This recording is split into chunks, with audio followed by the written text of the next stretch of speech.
Welcome to the deep dive. Today, we're on a critical mission for anyone looking at Japan's industrial future. We're cutting through the official Regional Issue Analysis Report, which the Cabinet Office just published in August 2025, to give you the investor's blueprint. And this report is a really crucial piece of context, especially right now. You have to understand, Japan's manufacturing base is facing this dual challenge. A dual challenge. Yeah. On one hand, you've got major external risks, and we mean things like potential aggressive U.S. tariff hikes coming down the pipeline post-2025. But at the same time, it's fighting this internal war against, accelerating population decline and some really crippling labor shortages. So our goal for you, the listener, is simple. We're going to pull the essential signal from all that noise. We want to pinpoint Japan's key regional strengths, but also its structural weaknesses, and focus on exactly which sectors, which specific clusters still offer a real global comparative advantage. Right. Okay, so let's start with the big picture, the macro context. There's this long-term structural shift that's been going on for decades. You mean manufacturing's shrinking share of the economy? Exactly. Its production share fell from 23.6% in 1994 all the way down to 20.7% in 2023. Well, it's inevitable. It just reflects the service sector expanding. Sure, that makes sense. But here's the critical fact that I think often gets lost in the headlines. Manufacturing is still the single largest sector in terms of total production value. And maybe more importantly, it still employs 15.6% of the entire workforce. It is still the engine. It's the rhythm setter, for sure. But looking at the domestic numbers, the shipments, they seem to tell a story of some difficulty. Total manufacturing shipments were 322 trillion yen in 2022. They still haven't managed to claw back to that 1991 bubble peak, have they? No, that peak was 340 trillion yen. So domestically, yes, you could call it stagnation, but globally, it's a very different story. Overall, exports actually hit a really robust 107 trillion yen in 2024. And that growth isn't just random, right? It's concentrated. Very concentrated. It's driven primarily by two key globally competitive sectors, transport machinery and chemicals. Japan has very deliberately focused its production muscle toward these high-value global markets. Okay, so that brings us to the competitive edge. The report uses the RCA index that's revealed comparative advantage. For anyone not familiar, it just shows where a country is genuinely better than the rest of the world. Anything above one is a clear strength. So where is Japan winning right now? They're winning big in a few key spots. First, the obvious one, automobiles and auto parts. That's been strong for decades. Second is construction and mining machinery, which holds a strong RCA of 2.2. Okay. But the real standout, the global choke point, is semiconductor manufacturing equipment. It has an almost unbelievable RCA of 7.7 in 2024. 7.7, wow. That doesn't just mean Japan makes good equipment. That means they hold a critical leverage point in the entire global chip-making ecosystem. That's an enormous strategic advantage. Precisely. For an investor looking at tech supply chains, that is where reliable value is being created. And the contrast here is what makes this report so clear. Japan has lost its edge in traditional electrical machinery, like integrated circuits and consumer electronics. The old TVs and stereos? Exactly. They are just not competitive in that part of the market anymore. And this competitiveness is intensely localized, isn't it? The report highlights a super uneven distribution of manufacturing output. Oh, incredibly uneven. Just 3 regions, South Kanto, Kinki, and Tokai, they account for over half of all national production. And one of those is the real heavyweight. Tokai. That region, it covers Shizuoka, Gifu, Aichi, and Mie. It's the superstar. It accounts for about 13% of national GDP, but a staggering 24.8% of national manufacturing shipments. So 1 out of every 4 factory shipments in Japan comes from that one single region. That's it. It really puts a fine point on the structural risk the report is highlighting. If Tokai sneezes, The whole economy catches a cold, so what makes them so efficient? efficiency is absolutely the key word. Tokai's labor productivity is incredibly high. It's about 1.5 times the all-industry average, nationally. This is a region that has perfected large-scale, coordinated manufacturing. It's a signal to investors that efficiency and massive scale are geographically concentrated. Okay, that's a great overview. Let's drill down into those specific industries and regions. We have to start with transport machinery, cars, and parts. The report zeroes in on Tokai again, especially Aichi Prefecture. It does. Aichi alone accounts for over 40% of national transport machinery shipments. But the story there since the 2000s is a classic case of, I'd call it successful but painful adaptation. What do you mean by that? Well, they realized that shipments of completed cars were declining as production moved overseas. But Aichi didn't panic. They successfully compensated by seeing a sharp increase in high-value auto parts exports. So they retooled. Instead of shipping the whole car, they started shipping the most valuable bits to the new foreign assembly lines. Exactly. They stayed high up on the value chain. Now, you can contrast that strategic pivot with North Kanto, say, Gunma. Unlike Aichi, Gunma saw an increase in both completed vehicles and auto parts shipments up until the mid-2010s. It was a different, more stable, domestic-focused path. And the structure is what the report calls the hub-and-spoke model, right? The Jukumachi accumulation. Jukumachi, yeah, the Castletown model. Explain that for us. What does that actually mean on the ground? Okay, so think of a medieval castle town. The huge central anchor factory, like a Toyota plant in Toyota City, is the castle. And all the smaller suppliers, the parts manufacturers around it, are the town. They cluster there, almost path-dependently, because their entire existence depends on the demand from that central castle. It sounds incredibly efficient. It is. The supply chain is physically compressed, but it's also highly vulnerable. If that central hub falters, that's a key investor risk because the whole system feels it. That makes perfect sense. Okay, let's move past cars. General and precision machinery. The report said construction and mining machinery had a strong RCA. The main clusters are in Ibaraki and Osaka. That's right. And shipment increases here are robust. They're heavily tied to the U.S. economy, which is their largest export destination.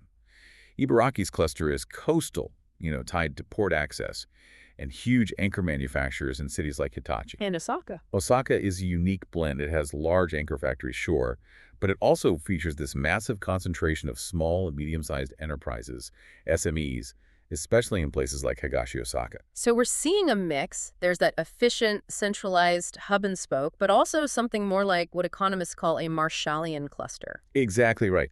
A Marshallian cluster relies on the sheer density of specialized knowledge and horizontal cooperation between smaller firms.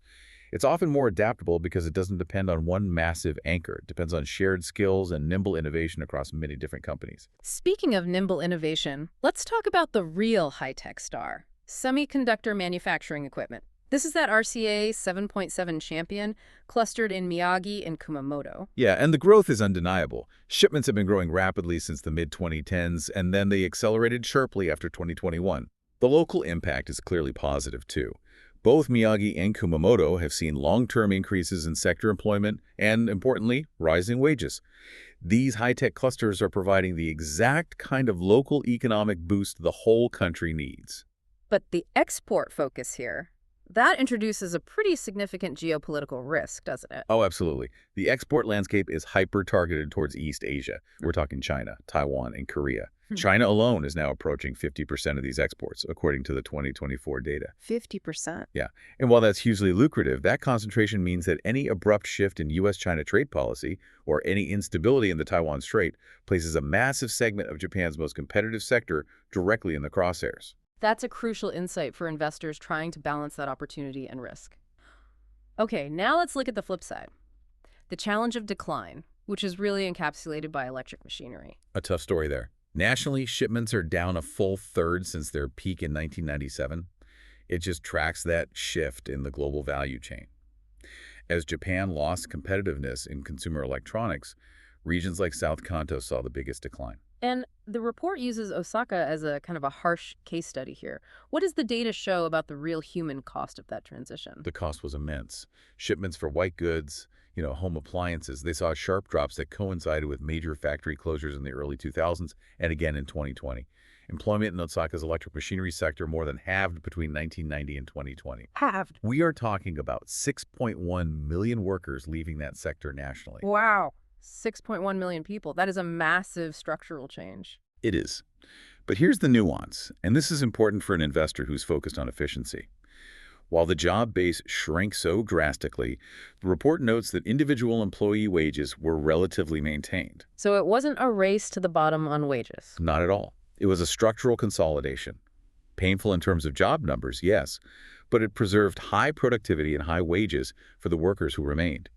They prioritized efficiency over total employment capacity. That successful, if painful, adjustment leads us to the critical question.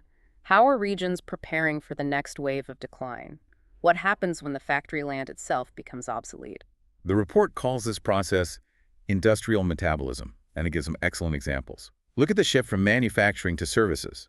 In Moriguchi City, Osaka, the site of a former major appliance factory was successfully converted into a huge shopping mall back in 2006. So they didn't just leave a brownfield site idle. They actively swapped industrial activity for high street retail. Exactly. And that conversion boosted the region's retail sales and its employment share. It offset some of that manufacturing loss through really strategic land use. And there are other models too, right? Yes, manufacturing to new manufacturing. In Tochigi City, the site of an old TV factory was acquired by a major timber manufacturer. They transformed it. It's now a new factory, a biomass plant, and a solar hub.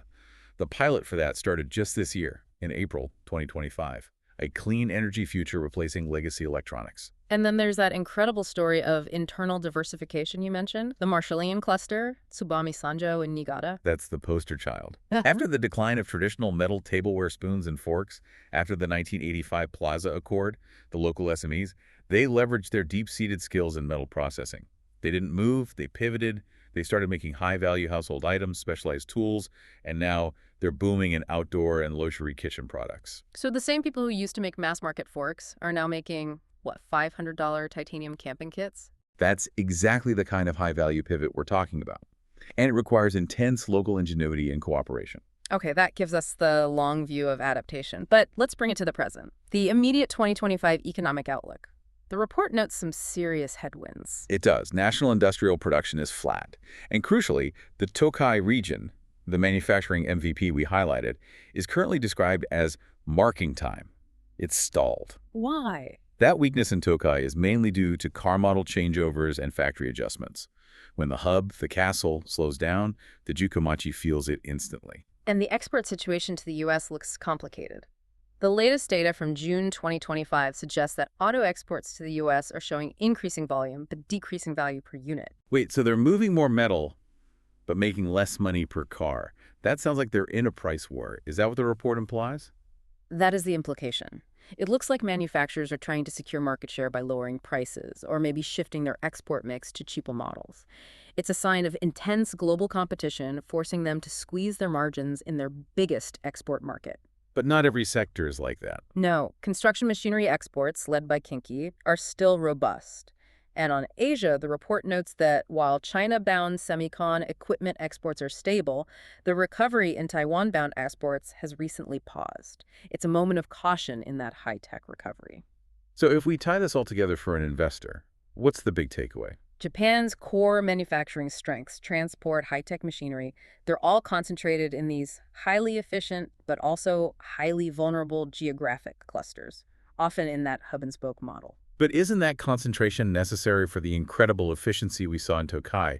Is the report saying Japan needs to trade efficiency for resilience? That is the billion-dollar question. These specialized clusters are just so vulnerable to the performance of that one core company, and that's amplified by global volatility, like a sudden U.S. trade policy shift. That's the external risk. And that external risk is then compounded by the domestic challenges we started with, labor shortages and population decline. Right. And the report stresses that things like promoting new business matching, supporting this industrial metabolism, and continuous workforce upskilling, these are the necessary steps for regions to keep adapting. The key takeaway really is adaptation then. We've seen these successful shifts from low productivity industries like consumer electronics to high productivity sectors like semiconductor equipment. The skills are there. They absolutely are. Which leads us to our final thought for you to consider. Given all this data, the fundamental challenge for sustained economic growth in Japan isn't just about retaining the total labor force. It's about ensuring Japan successfully channels the accumulated technical skills of its aging yet highly trained workforce into the most competitive, highest wage, and most globally focused regional clusters we've identified. That reallocation, that relentless push for productivity above all else, that's where future value is going to be created.